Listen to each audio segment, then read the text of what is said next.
네, 오늘 설교는 듣기가 조금 부담스러울 수 있는 내용입니다. 사실 설교라는 것이 여러 가지 측면이 있는데 구원의 진리를 전하고 복음을 가르치는 설교도 있고 지치고 상한 마음을 위로하고 치유하는 설교도 있고 절망 속에서 소망을 품게 만드는 설교도 있습니다. 또한 때로는 날카롭게 심령을 찌르는 설교도 있고 온전한 해결을 품게 만드는 그런 설교도 있습니다. 물론 설교를 들을 때, 말씀을 대할 때는 어떤 메시지가 선포되더라도 그 메시지를 다 나에게 주시는, 나 자신에게 주시는 하나님의 음성으로 들을 때 진짜 살아있는 하나님의 말씀이 되어 나에게 다가오는 겁니다. 그렇게 반응하는 성도가 진정 복된 성도입니다.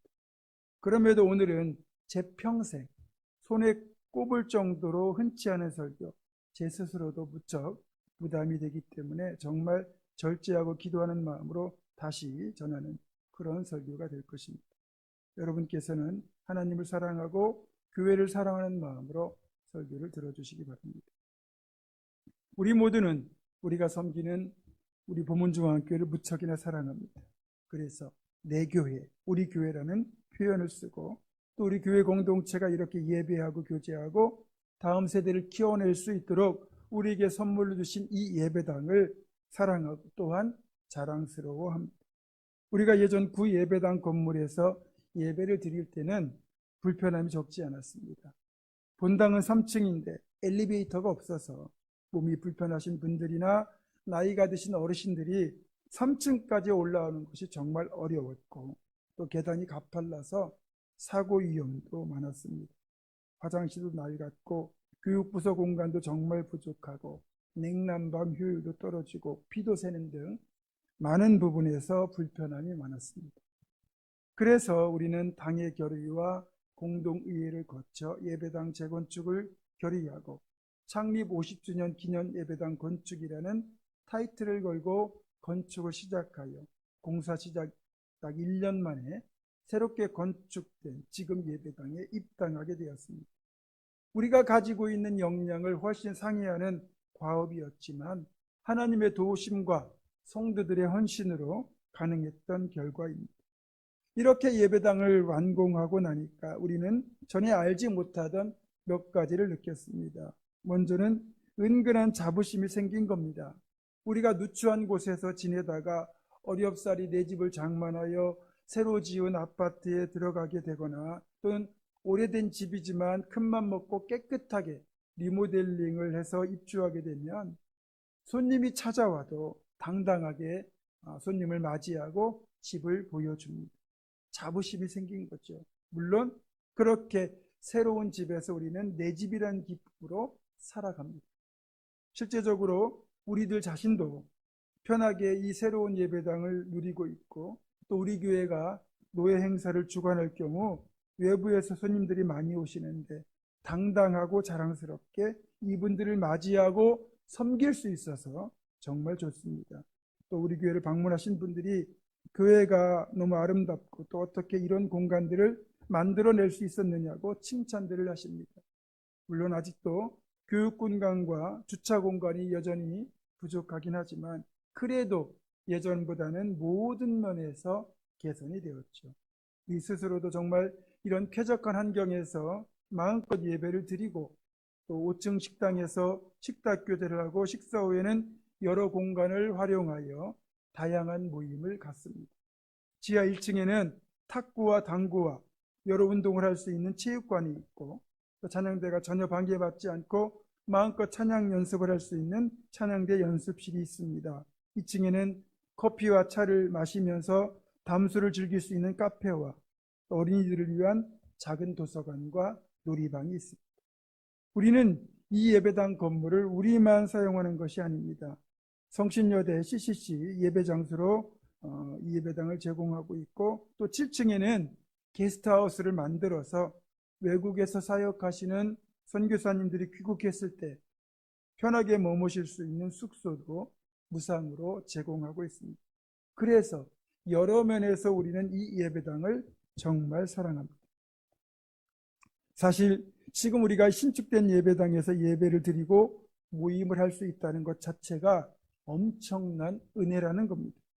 만약 지금 이 시점에서 우리가 동일한 설계의 이 예배당을 건축하려고 한다면 오히려 7년 전보다 상황이 더 어렵다는 거죠. 예를 들어서 우리가 몇 년 동안 열심히 노력해서 몇억 원 정도의 건축을 위한 기금을 마련해 놓고 건축을 시작한다 할지라도 7년 전과 비교하면 훨씬 더 많은 건축비가 들 것이라는 계산이 나옵니다. 2017년도에 우리가 예배당 건축을 시작할 때만 해도 표준 건축비가 평당 450만 원 정도였습니다. 근데 지금은 평당 1,000만 원에 육박합니다. 그만큼 자재비가 올랐고 인건비가 올랐어요. 우리 예배당 건물 전체 면적, 건축 면적이 평수로 따면 500평 정도인데 지금 이 예배당을 똑같이 짓는다고 할 때 표준 건축비에 기구비품, 장비구입, 설계비, 철거비 이런 거 다 포함하면 60억 가까이 들 것이라는 계산이 나옵니다. 그러면 우리가 재정적으로 5억 정도를 미리 준비해 놓고 또 성도들이 건축 공금을 하고 살고 있던 사택을 매각하면 한 10억 정도 마련이 돼요. 그러면 건축과 관련해서 한 50억 가까운 대출금이 발생할 가능성이 크죠. 그러면 이 50억의 대출금을 지금의 이자율로 계산하면 매달 적게 잡아도 2천만 원 이상의 이자 부담을 매달 해야 된다는 결론이 나옵니다. 그렇게 되면 1년 예산이 5억이 조금 넘는 우리 교회 재정으로 볼 때 재정의 절반이 이자로 나가야 되는 상황이 되겠죠. 건축비 조달 자체도 쉽지 않겠지만 건축비를 조달해서 완공을 했다고 해도 이자 부담이 워낙 커서 교회의 유지 자체가 어렵게 될 겁니다. 따라서 이런 계산을 해볼 때 지금 건축을 하려고 했다면 이런 건축으로 인한 재정 부담, 위험 부담이 너무 커서 건축 자체가 아예 불가능할 것이고 또 추가적인 어려움 중에 하나는 이렇게 아파트가 교회보다 먼저 들어선 상태라면 건축하는 동안 민원이 계속해서 들어오게 될 겁니다. 그러니까 이 모든 걸 감안하면 7년 전에 예배당을 건축할 수 있었던 건 정말로 하나님께서 우리 교회에게 주신 놀라운 축복이 아닐 수 없습니다. 오늘 예배 참석하신 성도들 중에는 교회 건축의 모든 과정을 지켜보신 분들도 계시겠지만 이후에 등록하셨거나 또는 깊이 관여하지 않아서 잘 모르는 분들도 계실 것이기에 예배당 건축에 들어간 비용을 솔직하게 오픈하겠습니다. 제가 기억하고 있는 것이기 때문에 대략 추정치에 해당할 뿐 세부적으로까지 정확한 금액은 아니라는 것을 먼저 말씀드립니다. 건축사무소에 교회 설계를 맡기고 시공사를 선정하여 구 예배당 건물을 철거하고 그리고 신축 예배당을 건축하는 비용 또 교회에 필요한 여러 가지 기구비품 장비까지 다 장만하는 데 들어간 총 비용이 대략 32억 정도입니다. 성도들이 건축 공금을 해주셨고 또 담임 목사가 살던 사택을 매각했고 또 이 땅 즈음에 성도들께서 추가로 기구비품 헌물을 해서 총 10억 정도를 조달했습니다. 그래서 건축이 끝날 때쯤에는 22억 정도가 대출금으로 남았습니다. 우리 보문중학교 성도들의 사역에 대한 헌신도 헌금이라는 측면에서 헌신도를 평가하자면 한국 교회의 평균적인 헌신도에 비해서 볼 때 우리 교회 성도들은 훨씬 높은 헌신을 하고 있습니다. 우리 교회 사이즈에 비해서 우리는 정말로 귀한 사역들을 많이 감당하고 있는데 그것은 그만큼 사역에 대한 헌신도가 높다는 뜻이에요.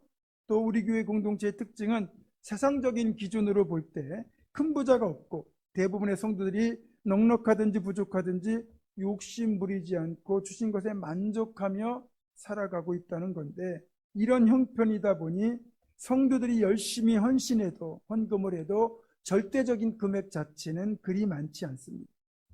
사실 건축과 관련해서 보면 큰 금액을 헌금할 수 있는 분이 거의 없는 상황에서 이만큼 우리가 30억이 넘는 규모의 건축을 감당하고 10억 정도의 건축비를 마련했다는 것은 그만큼 헌금에서도 헌신도가 높다는 뜻이고 그런 우리의 작은 마음들이 모여서 티끌모아 태산 같은 일을 해낸 것입니다. 어쨌든 하나님의 은혜와 성도들의 헌신으로 예배당이 완공되었고, 완공 이후에도 계속해서 건축원금을 하고 재정잉여금과 임직원금 등을 대출금 상환에 사용하면서 약 4억 5천 정도를 줄였고, 지난 연말에 남아있는 대출금 잔액은 총 17억 4,400만 원이었습니다. 건축 이후에 처음에는 재정 운용이 순조로웠습니다. 최초 4% 정도로 시작한 대출 이자율이 한때 3% 초반까지 하락하면서 매달 부담하는 이자가 조금씩 줄었거든요. 사실 이 정도의 대출금이라면 저희 교회의 재정 규모를 감안할 때 늘 해오던 사역을 정상적으로 감당하면서도 이자도 부담하고 조금씩은 대출 원금도 갚을 수 있는 상태였습니다.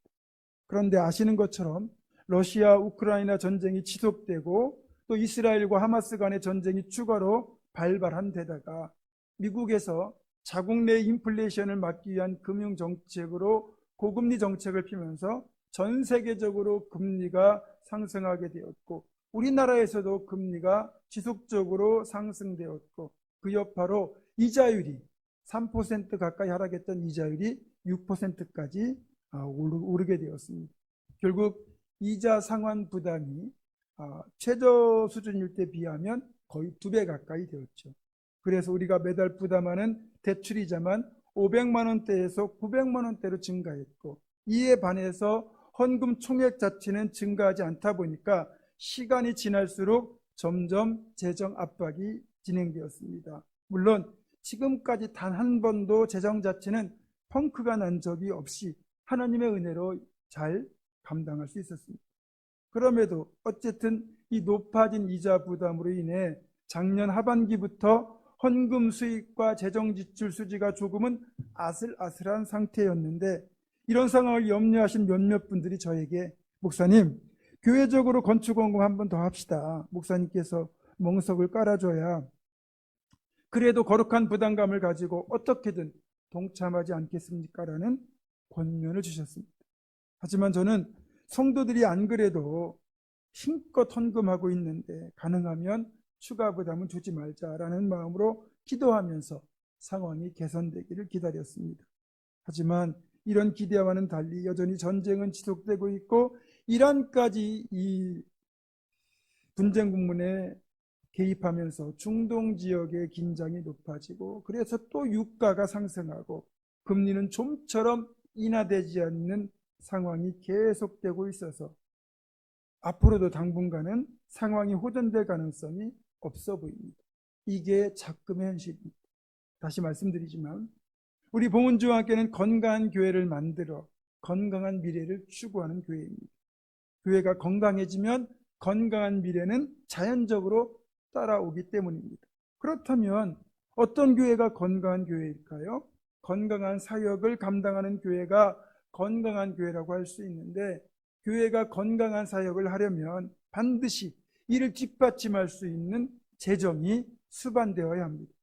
담임 목사 입장에서는 우리 성도들이 힘껏 드리는 헌금이 건강한 교회를 만드는 복된 사역을 위하여 전액 지출되어야 하는데, 정작 대출 이자로 나가는 지출이 너무 많은 것이 정말로 아깝다는 겁니다. 따라서 교회의 건강한 지속과 성장을 위해서라면 대출 원금을 조금이라도 더 상환해서 이자로 지출되는 부분을 줄여야 된다는 판단이 드는 겁니다. 물론 대출 이자율이 예전 최저금리 수준으로 낮은 상태라면 지금의 헌금 규모만 가지고도 우리는 건강한 사역을 감당하면서 대출 원금과 이자를 같이 감당하는 원리금 상환을 병행할 수 있었을 겁니다. 하지만 아시는 것처럼 이자율이 2배 가까이 올라버렸고 당분간은 고금리가 유지될 것으로 보입니다.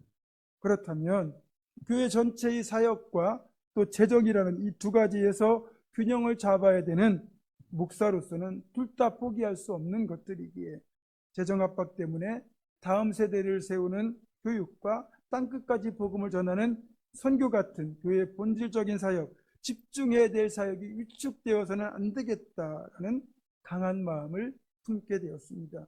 그래서 기도하고 고민하던 중 당회에서 장로님들과 의견을 교환하게 되었고, 그 자리에서 지금 교회의 재정적인 상황을 타개하고 더 나은 미래를 열기 위해서는 우리의 결단이 필요한 시점이다라는데 뜻을 같이 하고 이런 결정을 했습니다.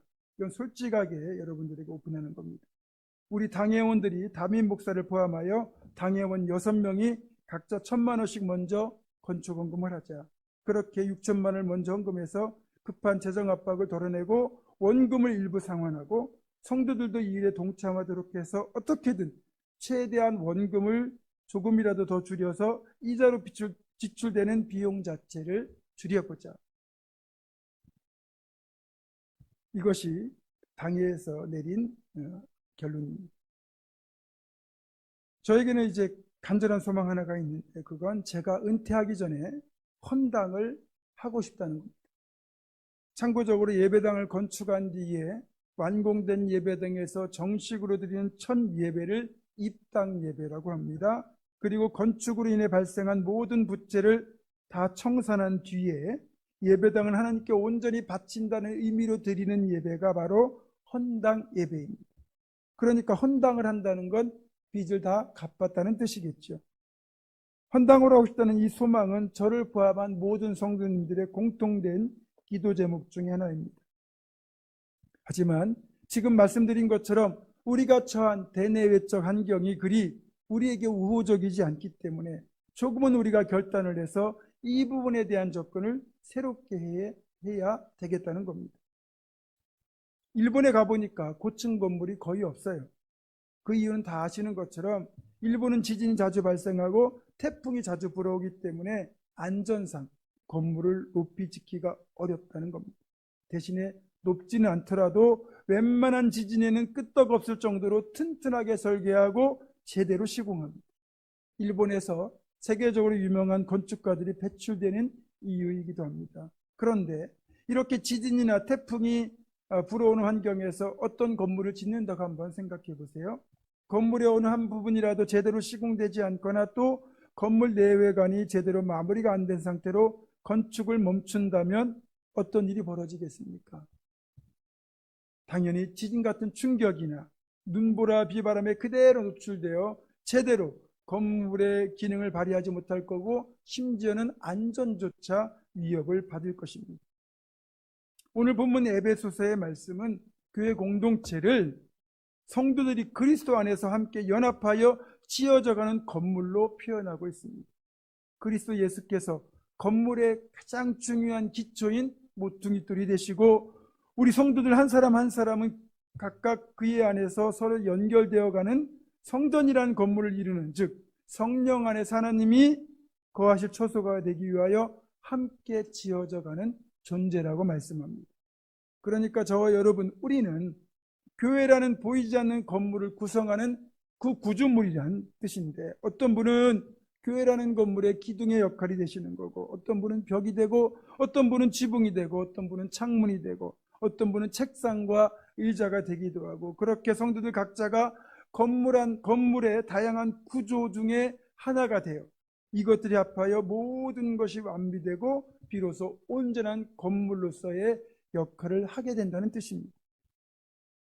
이렇게 신앙적 영적 관점에서 교회를 바라본다면 우리가 몸을 이루는 지체들이 각자의 역할을 온전하게 하는 몸이 건강한 몸인 것처럼 또 모든 것이 완전하게 시공되고 갖추어진 건물이 튼튼한 건물인 것처럼 모든 성도들이 각자의 은사와 역할을 따라 그 지체 역할 또 건물의 구조를 감당하는 교회가 건강한 교회입니다. 그런데 다른 관점, 적어도 건축을 헌당이라는 관점에서 본다면 우리는 아직 건축을 마무리하지 못한 상태인 겁니다. 그래서 결연한 마음으로 성도 여러분께 말씀을 드립니다.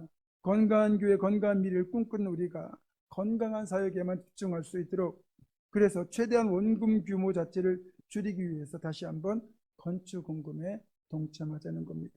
7년 전 400만 원을 한평 건축 공금으로 드렸는데 이제는 500만 원을 한평 헌당 헌금이라는 이름으로 해서 다시 한번 참여를 부탁드립니다.